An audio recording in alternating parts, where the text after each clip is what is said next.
तो last time हमने mutual inductance देखा था. Next is the coefficient of coupling. Coefficient of the coupling.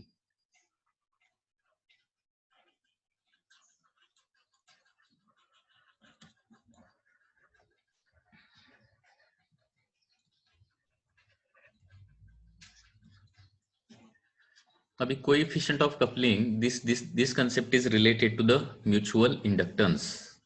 Okay, यहाँ पे म्यूचुअल इंडक्टेंस में, म्यूचुअल इंडक्शन में क्या होता है, there are two coils, primary coil and secondary coil. यहाँ पे primary coil magnetic field produce करती है और due to that magnetic field secondary coil पर क्या प्रोड्यूस होता है, मैग्नेटिक फ्लक्स प्रोड्यूस होता है.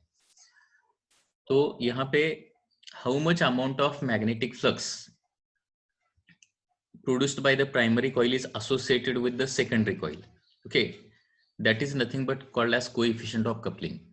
अगर प्राइमरी कॉइल का मैग्नेटिक फील्ड सेकेंडरी कॉइल को अच्छी तरह से अप्लाई होता है, अच्छी तरह से अप्लाई होता है, तो हम क्या बोलते हैं यहाँ पे, कपलिंग अच्छा है. कपलिंग मतलब किस तरह से मैग्नेटिक फील्ड यहाँ पे जोड़ा गया है प्राइमरी और सेकेंडरी कॉइल के बीच में. Okay, that is called as coupling. मतलब कोएफिशिएंट ऑफ कपलिंग अगर ज्यादा है तो क्या हो जाएगा, सेकेंडरी कॉइल पर ज्यादा मैग्नेटिक फ्लक्स, मतलब मैक्सिमम मैग्नेटिक फ्लक्स प्रोड्यूस होगा. और कोएफिशिएंट ऑफ कपलिंग अगर कम है तो क्या होता है, यहाँ पे प्राइमरी कॉइल बहुत अच्छा मैग्नेटिक फील्ड प्रोड्यूस करती है, लेकिन सेकेंडरी कॉइल पर उतना मैग्नेटिक फ्लक्स प्रोड्यूस नहीं हो पाता है. So that is called as coefficient of coupling. So how much magnetic field of primary coil is associated with the secondary coil, that is called as coefficient of coupling. Okay, so it is the measure of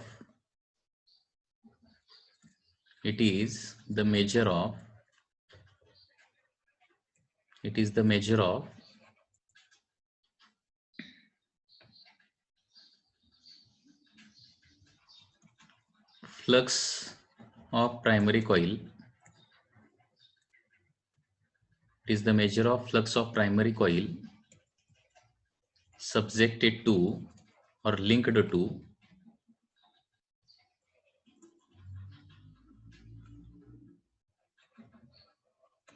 secondary coil.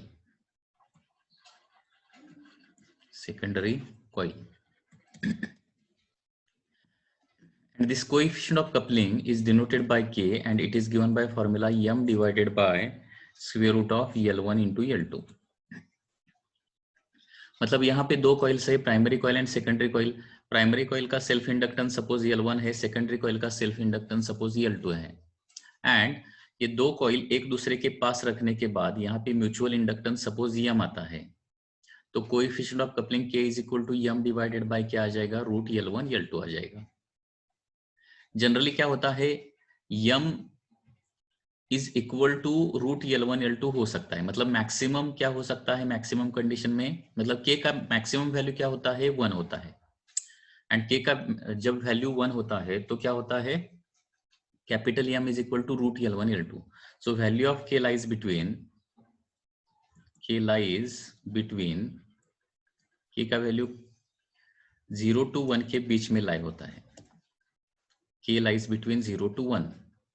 Okay, अगर K is equal to 1 है तो इसका मीनिंग क्या हो जाएगा, two coils are completely linked with each other. And K is equal to 0 है, इसका मतलब क्या हो जाएगा, two coils are not at all coupled to और linked to each other. Okay, so किस तरह से दो कॉइल एक दूसरे के साथ कपल्ड है, लिंक्ड है, ये हमें कोएफिशिएंट ऑफ कपलिंग बताता है. So K is given by square root of root L1 L2. K lies between 0 and 1. So K, if K is equal to 1 क्या होता है यहाँ पे, if K is equal to 1 then M is equal to क्या आता है, हमेशा root L1 into L2 आता है. And if K is equal to 0 है तो क्या हो जाएगा, M will be equal to 0. मतलब L1 L2 रहेगा लेकिन M 0 रहेगा. Okay, so generally value of K lies between 0 and 1. 0 and 1 के बीच में जनरली K की वैल्यू रहती है. मतलब यहाँ पे K अगर 0 to 1 के बीच में है तो इसका मीनिंग क्या होता है, यहाँ पे certain amount of flux is going to leak. Leak होता है, लीकेज होता है, flux leakage is always there. Okay, so primary coil का फ्लक्स कंप्लीटली सेकेंडरी कॉइल पे कभी कभी अप्लाई नहीं होता है। There are many reasons for that. थोड़ा सा फ्लक्स प्राइमरी कॉइल का क्या होता है, लीकेज होता है, सेकेंडरी कॉइल को कंप्लीटली नहीं मिलता है। अगर प्राइमरी कॉइल का फ्लक्स सेकेंडरी कॉइल को कंप्लीटली नहीं मिलता है तो क्या होता है, के लाइज बिटवीन 0 एंड 1, 0 और 1 के बीच में रहेगा। So this is the formula for K is equal to m divided by root L1 L2। So K निकालने के लिए क्या करना पड़ेगा, हमें L1 L2 निकालना पड़ेगा, m निकालना पड़ेगा और उसके बाद ये रेशियो लेना पड़ेगा। ठीक है, अभी के का वैल्यू किस पर डिपेंडेंट रहता है? के का value depends on the geometry of the coil and their relative closeness. Okay, K depends on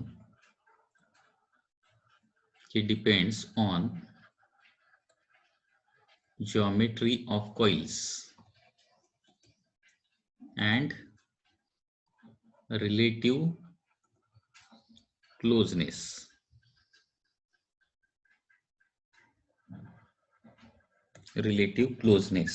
okay, इस पर के का वैल्यू डिपेंडेंट रहता है। मतलब यहाँ पे देखिए, यहाँ पे अगर दो कॉइल फॉर एग्जांपल, दो कॉइल इस तरह से 3 कॉम्बिनेशन में रखे हैं, this is the first combination, then suppose this is the second combination,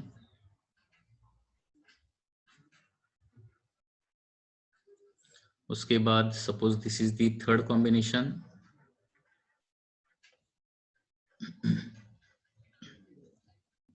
and suppose this is the fourth combination। तो यहाँ पे दो कॉइल से प्राइमरी सेकेंडरी कैसे रखे हैं, देखिए यहाँ पे दोनों के एक्सिस एक दूसरे को क्या है, पैरेलल है। यहाँ पे क्या हुआ है, फर्स्ट केस में एक्सिस दूसरे के एक दूसरे को पैरेलल है, यहाँ पे भी एक्सिस पैरेलल है लेकिन कॉइल थोड़ा सा दूर है। यहाँ पे जो एक्सिस है वो कैसे है, इंक्लाइंड है, इंक्लाइंड।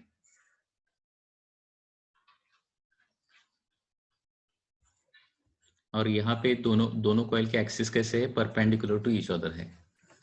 तो यहाँ पे अगर K1 है, यहाँ पे K2 है, यहाँ पे K3 है और यहाँ पे K4 है।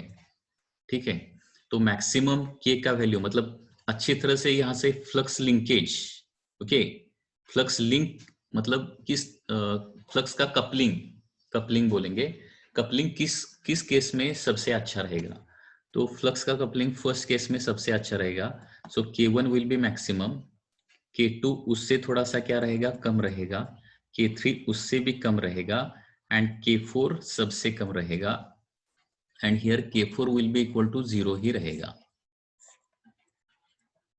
क्योंकि यहाँ पे दो कॉइल्स अगर परपेंडिकुलर टू ईच अदर है तो इसका फ्लक्स इस कॉइल पर कपल नहीं होता है, लिंक नहीं होता है कंप्लीटली। यहाँ पे थोड़ा सा होता है, यहाँ पे होता है लेकिन सेपरेशन ज्यादा है, तो यहाँ पे फ्लक्स लीकेज ज्यादा रहेगा एंड यहाँ पे मतलब फ्लक्स अच्छी तरह से कपल हो रहा है, लिंक हो रहा है।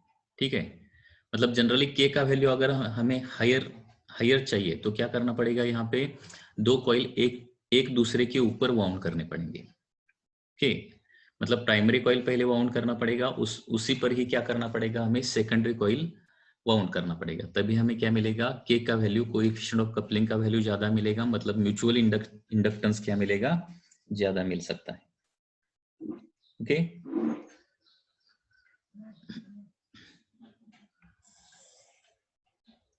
Next,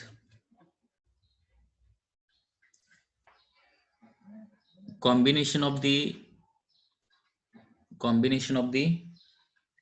inductors with mutual inductance, combinations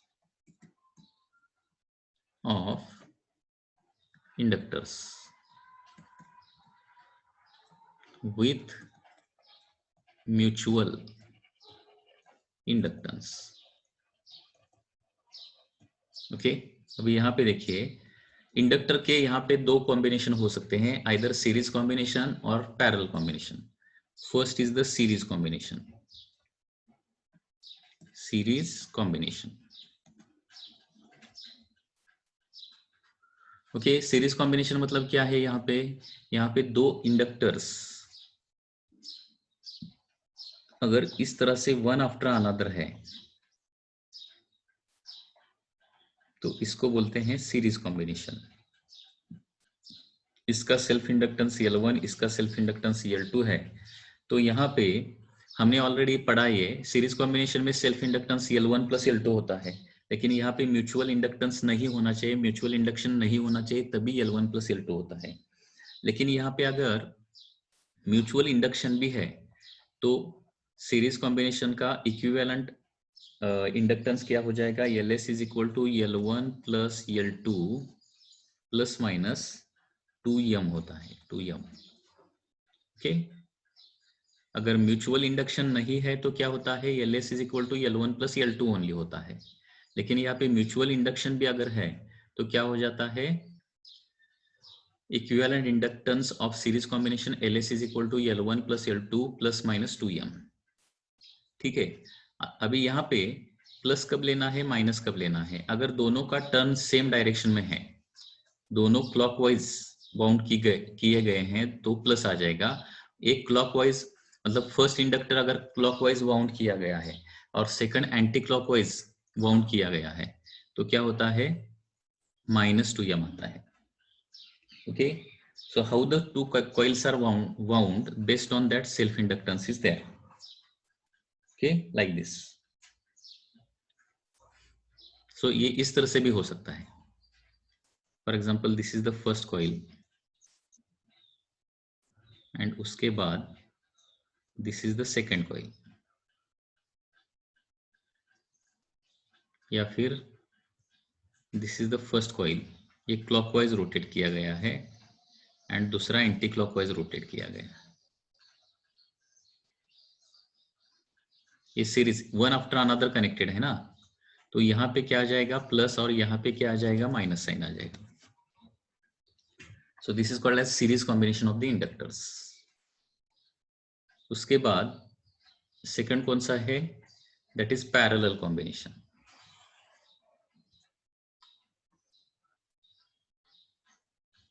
Second will be the parallel combination.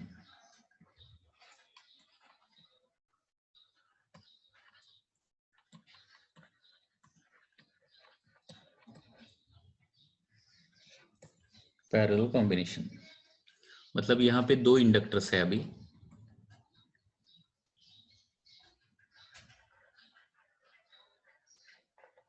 And these two are connected between the two same points. इस तरह से अगर कॉम्बिनेशन है पैरेलल कॉम्बिनेशन, तो अगर यहाँ पे म्यूचुअल इंडक्शन नहीं है तो डायरेक्टली क्या करते हैं? 1/LP is equal to 1/L1 plus 1/L2 करते हैं. और म्यूचुअल इंडक्शन यहाँ पे है तो फॉर्मूला आता है L1 L2 minus m square divided by L1 plus L2 plus minus 2m. Okay, तो ये फॉर्मूले ध्यान में रखने पड़ेंगे. सो अगर सीरीज कॉम्बिनेशन है तो L1 प्लस L2 ओनली रहता है, म्यूचुअल इंडक्शन नहीं है तो, और म्यूचुअल इंडक्शन है तो plus minus 2m. Parallel combination है तो क्या करते हैं हम? L1 L2 divided by L1 plus L2 करते हैं अगर म्यूचुअल इंडक्शन नहीं है तो, L1 L2 divided by L1 plus L2. लेकिन म्यूचुअल इंडक्शन है तो क्या हो जाएगा? L1 L2 minus m square divided by L1 plus L2 plus minus 2m.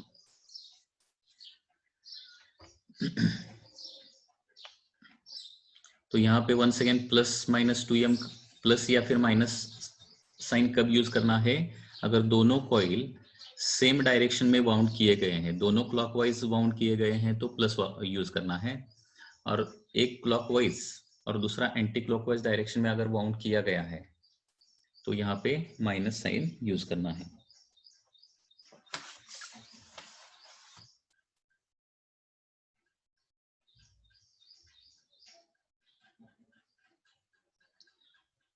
There is one example now here, example 6.40.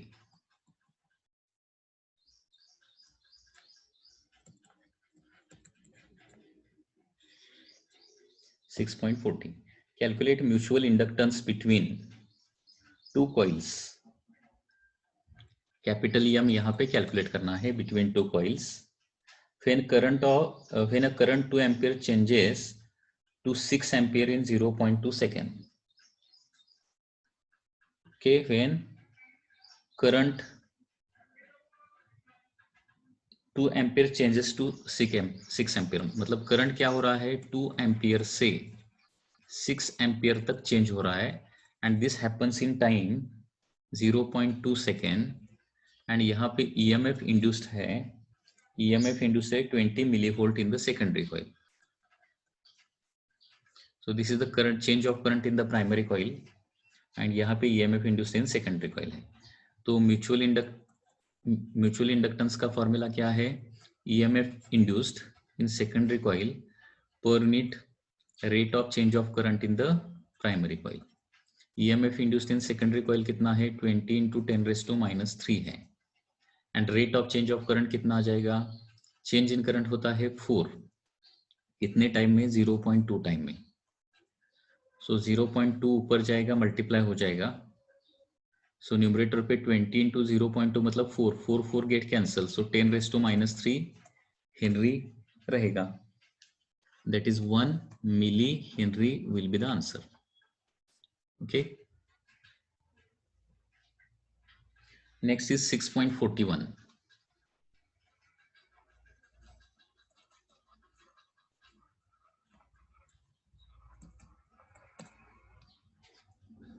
Example 6.41. A straight solenoid has 50 turns per centimeter in primary. Okay, there is a solenoid which has 50 turns primary and 200 turns in secondary.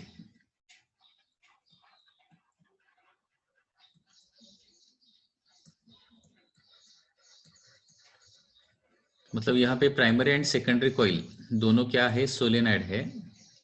कि primary solenoid में 50 turns है, secondary solenoid में 200 turns है.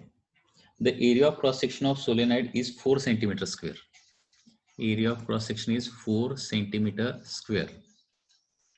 Calculate mutual inductance. Capital M निकालना है, mutual inductance.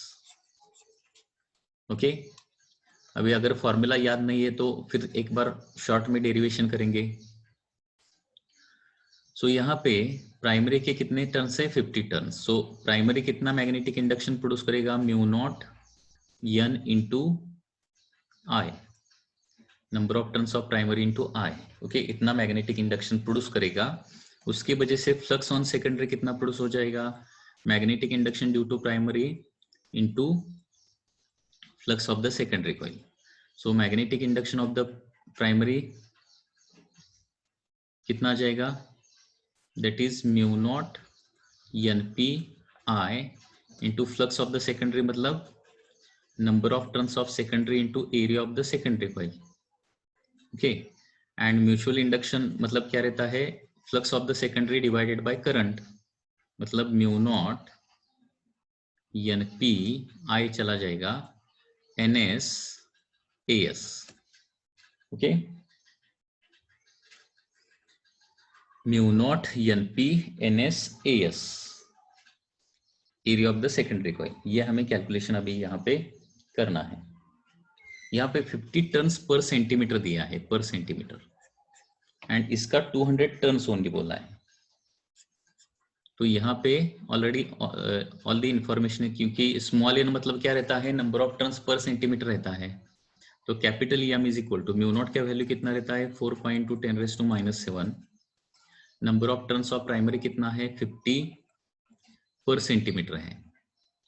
पर centimetre मतलब 10⁻² metre, वो भी कन्वर्जन इंपॉर्टेंट है.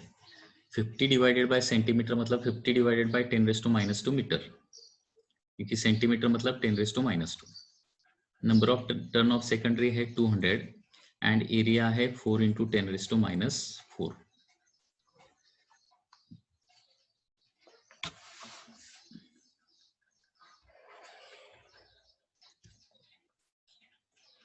So capital M is equal to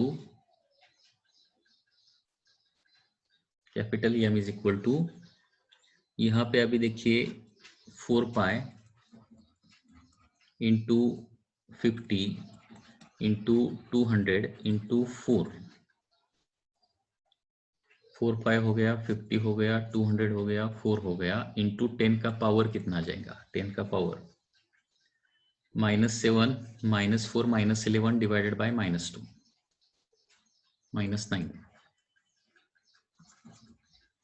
ये कैलकुलेशन अभी करना पड़ेगा। So pi is as it is 4 into 5 मतलब 200 इंटू 200 मतलब कितना? 40,000। ओके, 40,000 इंटू 4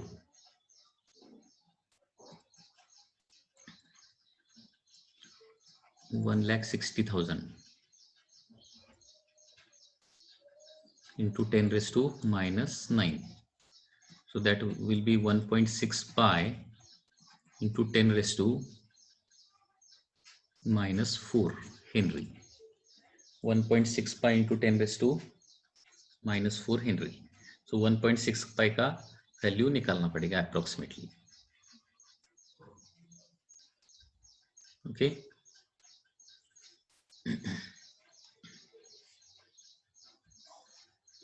सो हमेशा ध्यान में रखिए म्यूचुअल इंडक्टेंस का फॉर्मूला अगर याद नहीं आ रहा है तो क्या करना है, यहाँ से हमेशा ये मेथड यूज करना है, magnetic induction due to primary, flux on secondary and उसके बाद एम का वैल्यू, ये हमेशा आपको आ जाएगा।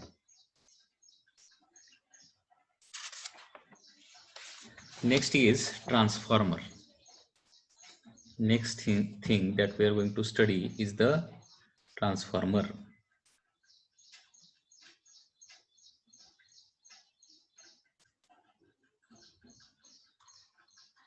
ओके, अभी ट्रांसफॉर्मर क्या है देखिए, transformer is a device which works on the principle of mutual induction. Okay, so transformer ये एक डिवाइस है जो म्यूचुअल इंडक्शन के प्रिंसिपल पर वर्क करता है। और यहाँ पे ट्रांसफॉर्मर क्या करता है, it convert low alternating voltage to high alternating voltage, low alternating voltage का हाई अल्टरनेटिंग वोल्टेज में कन्वर्जन करता है। Okay, so transformer is a device, okay, it is a device which convert low voltage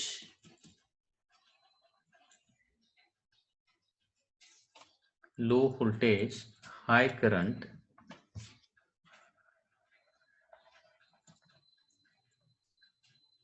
alternating supply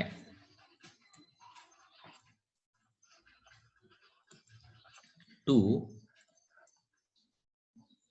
low voltage high current alternating supply to high voltage low current alternating supply और vice versa.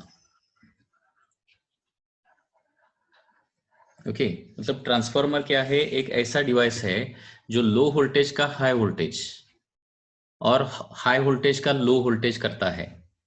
Okay, उसको हम transformer बोलते हैं। सो transformer किसके लिए use करेंगे हम, voltage change करने के लिए, वोल्टेज बढ़ाने के लिए या फिर वोल्टेज कम करने के लिए।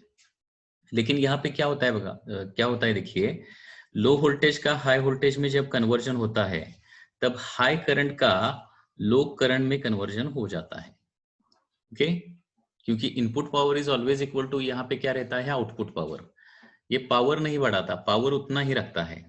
एंड पावर मतलब क्या रहता है, वोल्टेज इंटू करंट रहता है। Power is equal to voltage into current. Transformer को जब हम इनपुट पावर सर्टन दे देंगे तो आउटपुट पावर भी उसका उतना ही मिलेगा। वो पावर इंक्रीज नहीं करता है, पावर उतना ही रखता है। एंड जब पावर उतना ही रहेगा तब क्या हो जाएगा, VI सेम रहेगा। VI सेम रहेगा मतलब अगर वोल्टेज बढ़ता है तो करंट क्या हो जाएगा, कम हो जाएगा, या फिर वोल्टेज कम होता है तो करंट क्या हो जाएगा, बढ़ जाएगा। तो इसीलिए इसका डेफिनेशन इस तरह से लिखा है, it is a device which convert low voltage high current पहले वोल्टेज अगर लो है तो करंट हाई रहेगा, एंड जब लो वोल्टेज का हाई वोल्टेज में कन्वर्जन हो जाएगा तब करंट क्या हो जाएगा, लो हो जाएगा। ओके, मतलब ट्रांसफार्मर का यूज वोल्टेज लो से हाई करने के लिए या फिर हाई से लो करने के लिए, वोल्टेज चेंज करने के लिए ट्रांसफार्मर हम क्या करते हैं, यूज करते हैं। एंड ये किस प्रिंसिपल पर वर्क करता है, it works on the principle of mutual induction. It works on principle of mutual induction। Okay, mutual induction के प्रिंसिपल पर ये वर्क होता है। It works on the principle of mutual induction. ठीक है, तो ट्रांसफार्मर का कंस्ट्रक्शन कैसा रहता है देखिए, और यहां पे कंस्ट्रक्शन कैसा रहेगा देखिए। Transformer consist of two coils. Construction में क्या रहेगा, पहले there will be two coils.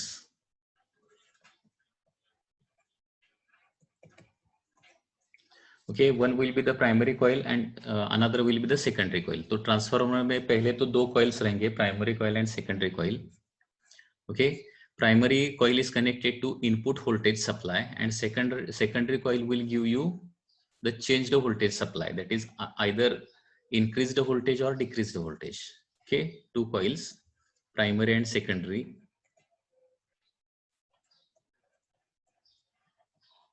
यहाँ पे दो कॉइल्स रहेंगे। And second important thing is soft iron core.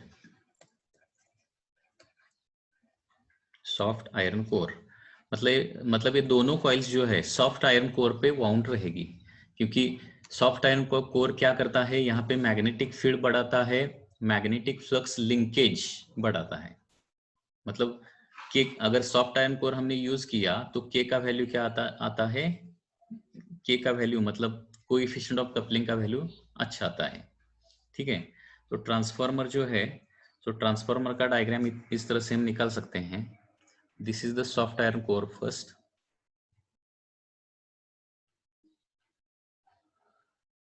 This is the soft iron core and इसके वन आर्म पे क्या रहेगा आपका, प्राइमरी कॉइल वाउंड रहेगा, which is connected to input alternating supply and then there will be the secondary coil which gives fee output. यहाँ पे फी इन रहेगा, यहाँ पे फी आउट मिलेगा। अभी ये म्यूचुअल इंडक्शन के प्रिंसिपल पर वर्क करता है, मतलब जब current in the primary coil change होता है तब क्या होता है, flux around the secondary coil changes and therefore EMF is induced in the secondary coil. Okay, मतलब इसका वर्किंग कैसा होता है। अभी प्राइमरी कॉइल को कैसा सप्लाई दिया है हमने, अल्टरनेटिंग सप्लाई दिया है। अल्टरनेटिंग मतलब क्या होता है, यहाँ पे करंट कंटिन्यूअसली कम ज्यादा होता रहता है, फिक्स वैल्यू नहीं रहता करंट का। That is the property of alternating supply, AC current उसको बोलते हैं। यहाँ पे डीसी करंट हमने कनेक्ट किया ट्रांसफार्मर को, तो ट्रांसफार्मर वर्क नहीं करेगा। सो this is very important point to be noted. Transformer does not work in DC, transformer only work in AC. मैंने पॉइंट क्या बताया, ट्रांसफार्मर ओनली एसी में ही वर्क करता है, डीसी में वर्क नहीं करता है।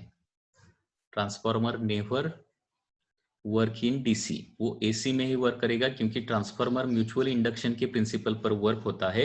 एंड म्यूचुअल इंडक्शन में क्या होना चाहिए, current in primary coil continuously change होना चाहिए। ओके, कंटिन्यूअसली चेंज होता रहना चाहिए प्राइमरी कॉइल का करंट, तभी फ्लक्स चेंज होगा एंड तभी सेकेंडरी कॉइल में ईएमएफ इंड्यूस होगा।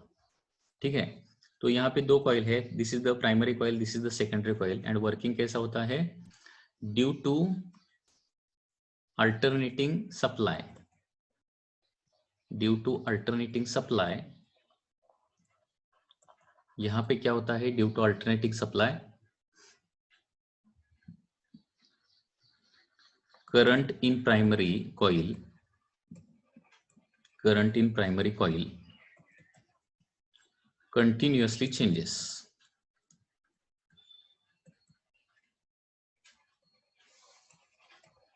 Okay, due to alternating supply, current in primary coil continuously changes. Therefore, secondary coil is subjected to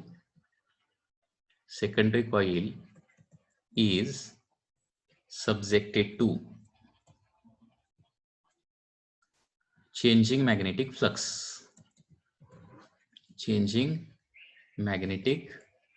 flux. मतलब सेकेंडरी कॉइल का फ्लक्स कंटिन्यूसली क्या हो जाएगा, चेंज हो जाएगा. एंड देयरफॉर यहां पे क्या होता है, EMF is induced in secondary coil. Therefore EMF is induced in secondary coil. मतलब प्राइमरी कॉइल में करंट जब जब चेंज होगा तब तब यहाँ पे क्या हो जाएगा, सेकेंडरी कॉइल पर चेंजिंग फ्लक्स क्रिएट हो जाएगा.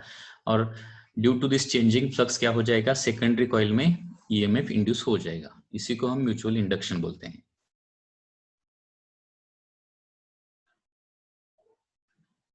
So in this way transformer works.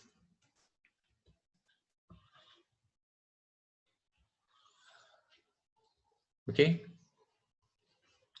अभी ट्रांसफार्मर का थ्योरी वर्किंग, मतलब थ्योरी कैसा है, देखिए वोल्टेज क्यों बढ़ता है या फिर क्यों कम होता है.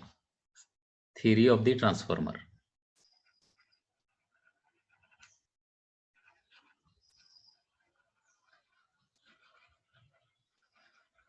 Theory of transformer. ट्रांसफार्मर का थ्योरी हमें देखना है. ओके. यहाँ पे देखिए, let phi is the flux per turn. Suppose यहाँ पे फ्लक्स पर टर्न कितना है, सपोज phi है. उसके बाद NP is the number of turns of primary है, number of turns of primary coil है. एंड NS क्या है, नंबर ऑफ टर्न्स ऑफ क्या है, सेकेंडरी कॉइल है, number of turns of secondary coil. ठीक है. तो यहाँ पे total flux associated with the primary coil क्या रहेगा, यहाँ पे phi क्या है, फ्लक्स फॉर सिंगल टर्न है, एक टर्न का फ्लक्स सपोज phi है, तो प्राइमरी कॉइल का टोटल फ्लक्स कितना आ जाएगा. Therefore flux of primary coil आ जाएगा phi p is equal to NP into phi. And therefore EMF in primary क्या रहेगा, EMF in primary coil will be by Lenz law, EMF in primary is equal to minus d phi p by dt. Okay, that is equal to minus n. अभी इसका NP into phi का derivative लेना है, तो NP constant है वो बाहर आ जाएगा. एंड यहाँ पे d phi by dt रहेगा, d phi by dt. So this is equation 1. अभी फ्लक्स ऑफ सेकेंडरी कॉइल क्या आ जाएगा, similarly flux of secondary coil. Flux of secondary coil मतलब क्या आ जाएगा, phi s is equal to NS into phi. क्योंकि यहाँ पे phi क्या है, सिंगल टर्न का फ्लक्स है, सेकेंडरी कॉइल के NS नंबर ऑफ टर्न्स है, तो सेकेंडरी कॉइल का फ्लक्स आ जाएगा NS into phi. And therefore EMF of secondary coil ES is equal to minus d phi s by dt आ जाएगा. That is minus NS d phi by dt आ जाएगा. So this is equation number 2. अभी equation 1 divided by equation 2 किया तो d phi by dt minus minus sign चला जाएगा. So equation 1 divided by equation 2 करता हूं. equation 1 divided by equation 2, EP by ES is equal to क्या आ जाएगा, NP by NS आ जाएगा. Okay, EP by ES is equal to NP by NS. अभी EP मतलब क्या रहेगा, EMF in primary, that is voltage in primary. Okay, and ES मतलब क्या रहेगा, ईएमएफ इन सेकेंडरी, उसको ही हम वोल्टेज इन सेकेंडरी बोल सकते हैं। सो देयरफॉर यहाँ पे ऐसे भी लिख सकते हैं, voltage in primary divided by voltage in secondary क्या आता है, number of turns in primary divided by number of turns in secondary आता है। ओके, तो प्राइमरी और सेकेंडरी का वोल्टेज किस पर डिपेंडेंट रहता है, number of turns of primary and number of turns of secondary पे डिपेंडेंट रहता है। मतलब प्राइमरी और सेकेंडरी का नंबर ऑफ टर्न्स चेंज करके हम क्या कर सकते हैं, यहाँ पे वोल्टेज इंक्रीज या फिर डिक्रीज कर सकते हैं। सो वोल्टेज इंक्रीज करना है या फिर डिक्रीज करना है, मतलब क्या करना है, only number of turns change करने हैं। ओके